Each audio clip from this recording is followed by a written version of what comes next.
مین camp, جسے ہم اردو میں میری جدوجہد کہتے ہیں، اس کتاب میں اس نے اپنی زندگی کے واقعات پیش کیے، اپنی قائدانہ صلاحیتوں کو اس نے واشگاف کیا اور لوگوں کے سامنے اپنی زندگی کے فلسفے کو، اپنے سیاسی حکمت عملی کو پیش کیا۔ وہ بمشکل جیل میں 1 سال رہا۔ اس کے بعد 1924 کے اواخر میں وہ جب زندان سے باہر آیا تو اس وقت حالات تیزی سے بدل رہے تھے۔ جرمن کی معیشت بہت ہی خراب ہوتی جا رہی تھی۔ پہلی جنگ عظیم کے بعد 1919 کا جو ورسیلز معاہدہ ہوا تھا، اس کی روح سے جرمن کے حصے بکھرے کر دیے گئے تھے اور اس کے بہت سے ایسے علاقوں کو اس سے چھین لیا گیا تھا جو صنعتی تھے اور جہاں تیل کی پیداوار ہوتی، جہاں کوئلے کی پیداوار ہوتی، ایسے زرخیز علاقے جرمن سے چھین لیے گئے تھے اور جرمن پر قرضوں کا بے پناہ بوجھ بھی عائد کر دیا گیا تھا۔ اس پر جنگی جرمانے عائد کر دیے گئے تھے۔ ہر طرف معاشی بحران کا سلسلہ چل رہا تھا۔ ایسے حالات میں جرمن کی جو قومی کرنسی ہے اس کا معیار دن بدن گھٹتا چلا جا رہا تھا۔ 1921 میں 1 پاؤنڈ کے مماثل 771 مارکس کی قیمت تھی اور پھر 1922 میں 1 پاؤنڈ کے مماثل 30,000 مارکس کی قیمت متعین ہو گئی تھی۔ اس کے بعد اور بھی اس میں گراوٹ آتی چلی گئی اور معاشی بحران میں اضافہ ہوتا چلا گیا۔ جو ملک میں معاشی بحران بڑھتا چلا گیا، ویسے ویسے ہٹلر کی نازی پارٹی کو عروج حاصل ہوتا چلا گیا۔ 1923 میں فرانس نے جرمن کے ریان کے مقام کو حاصل کر لیا اور اس کے بعد نازی پارٹی کی مقبولیت میں اضافہ ہوا اور عوام میں قومیت کے جذبات فروغ پانے لگے۔ انہیں یہ احساس ہونے لگا کہ ان کے ملک کی سالمیت خطرے میں ہے اور اس احساس کا بھرپور فائدہ ہٹلر اور اس کی نازی پارٹی نے اٹھانا شروع کر دیا۔ اس کے بعد ہٹلر کو اپنی پارٹی کو مضبوط کرنے کا موقع ملا۔ وہ 1930 کے انتخابات میں، قومی اسمبلی کے انتخابات میں جب حصہ لیتا ہے تو اس کی پارٹی کو 170 نشستیں حاصل ہوتی ہیں۔ نازی پارٹی کو 1928 میں صرف 12 نشستیں حاصل تھیں، لیکن روز افزوں اس کی تعداد میں اضافہ ہوتا چلا جا رہا تھا۔ 1932 کے انتخابات میں نازی پارٹی کو 230 نشستیں قومی اسمبلی میں حاصل ہوئیں اور صدر ہنڈنبرگ نے مجبور ہو کر 1933 میں ہٹلر کو جرمن کا چانسلر بنا دیا۔ ہٹلر کے چانسلر بننے کے بعد اس کی مقبولیت میں اور اضافہ ہو گیا اور 1933 میں ایک عجیب و غریب واقعہ رونما ہوا، وہ یہ کہ ریچ اسٹیگ عمارت میں آگ لگ گئی۔ ہٹلر نے اس آگ کی پوری ذمہ داری کمیونسٹوں پر عائد کی اور چن کر ملک میں کمیونسٹوں پر حملے کیے جانے لگے اور انہیں موت کے گھاٹ اتارا جانے لگا اور ہٹلر نے ساری قوم کی ہمدردی حاصل کرنے میں کامیابی حاصل کر لی۔ 1934 میں صدر جرمنی ہنڈنبرگ کی وفات ہوتی ہے۔ اس کے بعد ہٹلر جرمن کا صدر بھی بن جاتا ہے اور اس کے ہاتھوں میں چانسلر کے اختیارات بھی ہوتے ہیں۔ اس طرح وہ بلا شرکت غیر سارے ملک کا قومی رہنما بن جاتا ہے اور اس کی طاقت میں غیر معمولی اضافہ ہو جاتا ہے۔ ہٹلر نے 1934 میں قومی اسمبلی پر دباؤ ڈالا کہ وہ صوبائی اسمبلیوں کو تحلیل کر دے۔ ان کے اختیارات کو سلب کر لیا گیا اور انہیں نظم و نسق کی اکائیوں میں تبدیل کر دیا گیا اور دیگر تمام سیاسی جماعتوں پر امتناع عائد کر دیا گیا۔ افراد کی آزادیوں کو سلب کر لیا گیا۔ مکمل طور پر پریس سینسرشپ پورے ملک میں نافذ کر دی گئی۔ صرف نازی پارٹی کو ملک کی قومی پارٹی کی حیثیت سے تسلیم کیا گیا۔ ہٹلر کے ہاتھ میں اب پورے اختیارات آ چکے تھے اور تمام شعبہ حیات، معیشت، تعلیم اور مالیہ، ان تمام شعبوں کو مرکزی حکومت کے تحت کر لیا گیا اور برلن سے سارے ملک پر حکومت کی جانے لگی۔ ہٹلر کے اس عروج کا، اس ترقی کا کیا سبب تھا؟ اگر ہم اس پر نگاہ ڈالیں تو ہمیں محسوس ہوتا ہے کہ اس کے عروج کا، اس کی طاقت کا سب سے بڑا راز وہ یہ تھا کہ جرمن میں جمہوری حکومت اس وقت قائم کی گئی جب سارے ملک میں افراتفری پھیلی ہوئی تھی اور معاشی بحران بڑھ رہا تھا، اور جرمنی میں شروع سے جمہوریت کی بنیادیں مستحکم نہیں تھیں، اور اس وقت جمہوریت قائم کی گئی جب جرمن پہلی جنگ عظیم میں مکمل طور پر ہار چکا تھا اور لوگوں میں مایوسی کا اندھیرا پھیلا ہوا تھا۔ اسی وجہ سے سارے لوگ اس جمہوری نظام کو حقارت کی نگاہوں سے دیکھنے لگے، اور بیرونی ممالک نے بھی جرمن میں جمہوری حکومت کو اور اس کے تجربے کو کامیاب ہونے نہیں دیا۔ اسی وجہ سے نازی پارٹی عوام میں ہردی لذیذ ہو گئی اور اس کی قیادت مسلمہ ہو گئی، اور وہ قومی ہیرو کا مقام حاصل کرنے میں کامیابی حاصل کر لیا۔ یہ صحیح ہے کہ کچھ ایسے منصوبے بھی مرتب کیے گئے جس کی وجہ سے جرمن کی معیشت کو بہتر بنانے کی کوشش کی گئی، جیسے ینگ پلان، ڈیوس پلان۔ اس کے ذریعے سے اور امریکہ کے قرضجات جرمن کو جاری ہونے لگے تاکہ وہاں کی معیشت کو بہتر بنایا جا سکے۔ لیکن 1929 کا جو معاشی بحران شروع ہوا اور جس کی لپیٹ میں جرمن آیا، اس کے بعد امریکہ نے اپنے قرضے بند کر دیے، اور جس کی وجہ سے جرمن میں معاشی بحران اور معاشی بدحالی، پسماندگی بے پناہ پھیلنے لگی، اور اس سے فائدہ اٹھا کر نازی پارٹی نے عوام کے جذبات کو بلیک میل کرنا شروع کر دیا۔ اگر آپ ہٹلر کی داخلی پالیسی پر ایک دائرہ نظر ڈالتے ہیں تو ہمیں یہ اندازہ ہوتا ہے کہ جرمن میں مطلق الانانیت کی داغ بیل ڈال دی گئی۔ ایک شخص واحد کی حکومت سارے ملک میں قائم ہو گئی۔ ہٹلر نے ساری صنعتوں کو قومیایا اور اس نے درآمدات کی حوصلہ شکنی کی، امپورٹس پر پابندیاں عائد کر دی گئیں۔ اس کے بجائے اس نے برآمدات کی حوصلہ افزائی شروع کر دی، اور صنعت و حرفت میں بھی بنیادی انقلابی تبدیلیاں اس نے روشناس کیں۔ ربر، کوئلہ، موٹر کا ایندھن، یہ سب چیزیں ملک ہی میں تیار کی جانے لگیں، اور بے روزگاری کو ختم کرنے کے لیے نوجوانوں کو روزگار کے ذرائع بھی حکومت کی جانب سے فراہم کیے جانے لگے، انہیں محنت مزدوری میں مشغول کیا جانے لگا، اور اس سے ہٹ کر اسلحہ سازی کے کارخانوں میں بھی انہیں روزگار مہیا کیا گیا۔ اس طرح سے اس نے بے روزگاری پہ قابو پانے کی کوشش کی، اور سارے محکموں کو اس نے مرتکز کر لیا، اور سارے ملک میں ایک مرکزی حکومت تشکیل دی گئی۔ دیکھتے ہی دیکھتے 5 سال کے اندر جرمن ایک خود مکتفی ملک بن گیا۔ اس طرح سے یہ ہٹلر کا عظیم الشان کارنامہ رہا کہ اس نے اپنے لوگوں میں عزت نفس کے جذبے کو پیدا کیا۔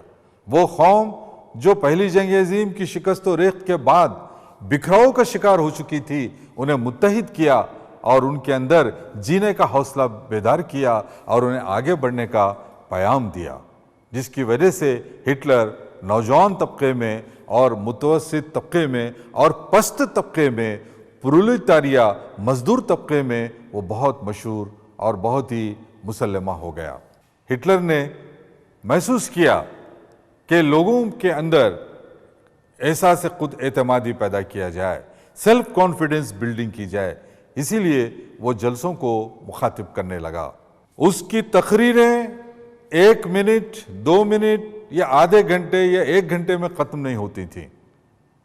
اس کی تقریریں مسلسل کئی گھنٹوں پر مشتمل ہوتی تھیں، اور اس کی عوامی تقریروں میں نازی پارٹی کے تربیت یافتہ 500 افراد جلسہ گاہ کی شہنشین کے قریب بیٹھا کرتے تھے اور ہٹلر اسٹیج پر آتا اور سوال کرتا کہ جرمن کی تمام بیماریوں کی جڑ کیا ہے، تو اس کے تربیت یافتہ لوگ جواب دیتے ایک آواز میں کہ موجودہ حکومت، یعنی جرمن کی موجودہ جمہوری حکومت۔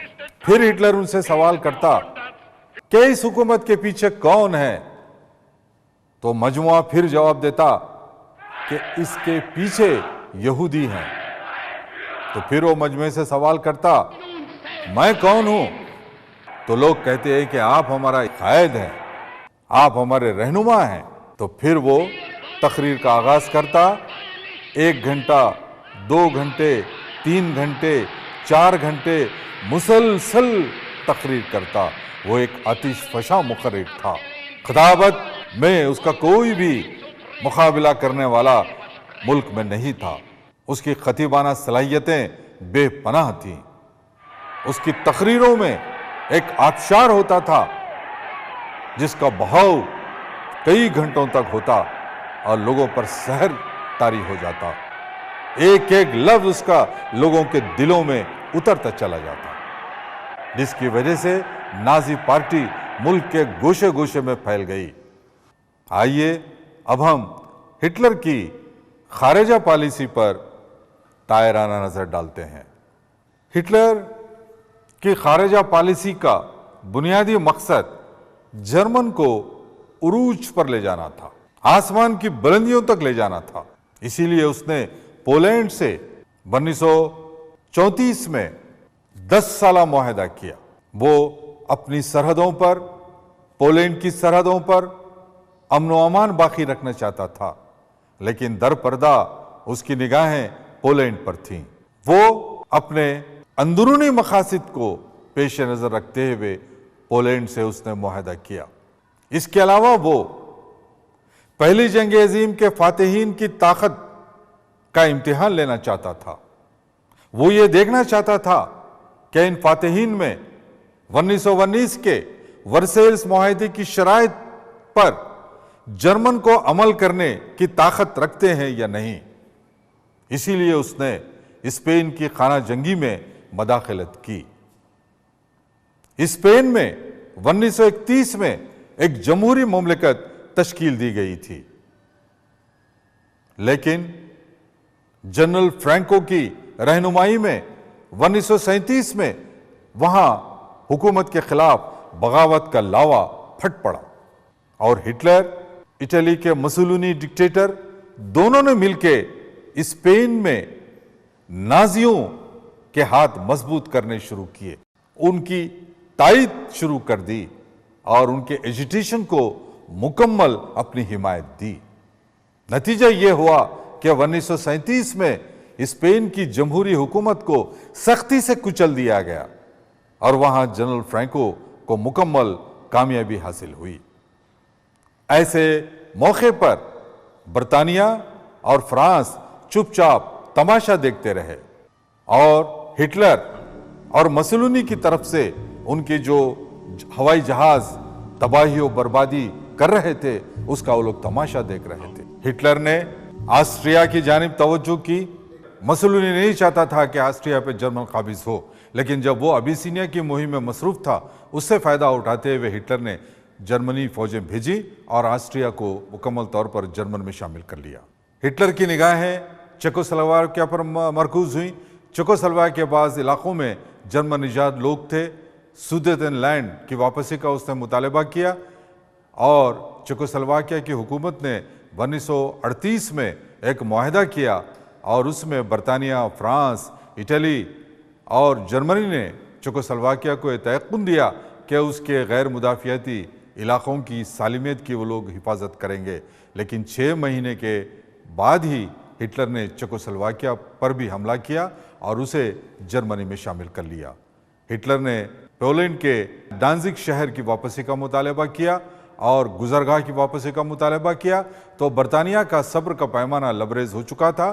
برطانیہ کے وزیر اعظم نے کہا کہ اگر پولینڈ پر حملہ کیا گیا تو برطانیہ اور فرانس دونوں پولینڈ کی مدد کریں گے۔ برطانیہ نے فرانس اور پولینڈ سے ایک رسمی معاہدہ کیا۔ ہٹلر نے روس سے 23 اگست 1939 کو ایک معاہدہ کیا عدم جارحیت کا، اور 1 سپتمبر 1939 کی صبح کی اولین ساعتوں میں بغیر اعلان جنگ کے جرمنی کی فوجیں پولینڈ میں داخل ہو گئیں، اور 11:15 پر برطانیہ کے وزیر اعظم نے برطانوی عوام کو مطلع کیا کہ جرمن کے خلاف اعلان جنگ ہو چکا ہے۔ فرانس نے بھی اعلان جنگ کر دیا۔ اس طرح سے 1 سپتمبر 1939 کو دوسری جنگ عظیم کا آغاز ہوا۔ دوسری جنگ عظیم میں ہٹلر نے 6 دسمبر 1941 تک اپنے فتوحات کے جھنڈے لہرائے۔ اس نے ڈنمارک، ناروے، بیلجیم، لکسمبرگ پر حملہ کیا اور انہیں فتح کر لیا۔ اس کے علاوہ اس نے یوگوسلاویا پہ اور یونان پہ حملہ کیا، اور وہاں بھی اس نے فتح و نصرت کے جھنڈے گاڑ دیے۔ جب اس نے روس پر حملہ کیا اور لیننگراڈ کی طرف اس کی فوجیں بڑھنے لگیں، تو اس وقت اچانک روسی 2 ڈویژنز کی فوجوں نے ان کے ہیراول دستے پہ حملہ کیا اور جرمن کو شکست ہوئی۔ 7 دسمبر 1941 کو جاپان نے پرل ہاربر کی بندرگاہ پر امریکہ کے ایک بحری بیڑے کو سمندر میں غرق کر دیا۔ اس طرح امریکہ بھی دوسری جنگ عظیم میں کود پڑا۔ 1944 تک برطانیہ اور امریکی فوجیں اٹلی میں داخل ہو گئیں، اس کے بعد وہ فرانس میں آ گئیں۔ اس طرح سے ہٹلر کی ناکامیوں کا سلسلہ شروع ہو گیا۔ 1942 میں ہٹلر جب مشرقی پروشیا کے تہہ خانوں میں رہتا تھا، اس وقت وہاں پہ بم بلاسٹ ہوا۔ اس کے دشمنوں نے اسے ہلاک کرنے کی کوشش کی، جس کے نتیجے میں اس کا ایک بازو زخمی ہوا، اور اس کی سماعت بھی جاتی رہی۔ اس کے بعد وہ بہت زور زور سے باتیں کرتا تھا، غصے سے جھلا جاتا تھا، لیکن اس کے ماتحتین اس کی فرمانبرداری بجا لاتے تھے۔ پھر وہ لمحہ آ گیا 30 اپریل 1945 کو اس کے فوجی افسروں نے ہٹلر کو اطلاع دی کہ ساری عمارت روسی سپاہیوں نے گھیر لی ہے اور وہ کسی بھی لمحہ عمارت میں داخل ہو سکتے ہیں۔ تو اس وقت ہٹلر نے اپنی محبوبہ ایوا برون کے ساتھ مل کر خودکشی کر لی، اور پھر ان دونوں کی لاشوں کو اسی گارڈن میں نظر آتش کر دیا گیا۔ اس وقت ہٹلر کی عمر 57 برس کی تھی۔ اس طرح سے ایک بڑے قہر کا خاتمہ ہوا۔ ہٹلر نے ساری دنیا میں جنگ مسلط کر دی تھی اور ساری دنیا کو تباہی کے دہانے پہ لا کھڑا کر دیا تھا۔ ہٹلر کی شخصی زندگی پہ اگر ہم نظر ڈالتے ہیں تو ہٹلر نے شراب کبھی نہیں پی، سگریٹ نوشی نہیں کی، اسے خواتین سے کوئی دلچسپی نہیں تھی۔ اس کی زندگی میں صرف 2 خواتین آئیں، ایک تو ایوا برون جس کے ساتھ اس نے خودکشی کی، اور دوسری اس کی اپنی بھانجی گیلی راوبل جس سے وہ بے پناہ محبت کرتا تھا۔ ہٹلر کی نازی پارٹی کا اگر ہم تجزیہ کریں تو نازی پارٹی انفرادی آزادی پر، سماجی حریت پر، سیویل لیبرٹیز پر اس کا کوئی یقین نہیں تھا۔ مطلق العنانیت نازی پارٹی کا نصب العین تھا۔ وہ نارڈک نسل کا پرچار کیا کرتا تھا، اور وہ جرمن نسل کو ساری دنیا پر برتر سمجھتا تھا، اور اس کی برتری اور فوقیت اور مملکت کی فوقیت کو وہ قائم کرنا چاہتا تھا۔ اس کے اصولوں میں سب سے بڑا اصول یہی تھا کہ جرمن قوم بلند ترین مقام رکھتی ہے، سب سے اعلیٰ عرفہ نارڈک نسل ہے، اور اسی کی حکومت ساری دنیا میں قائم ہونی چاہیے۔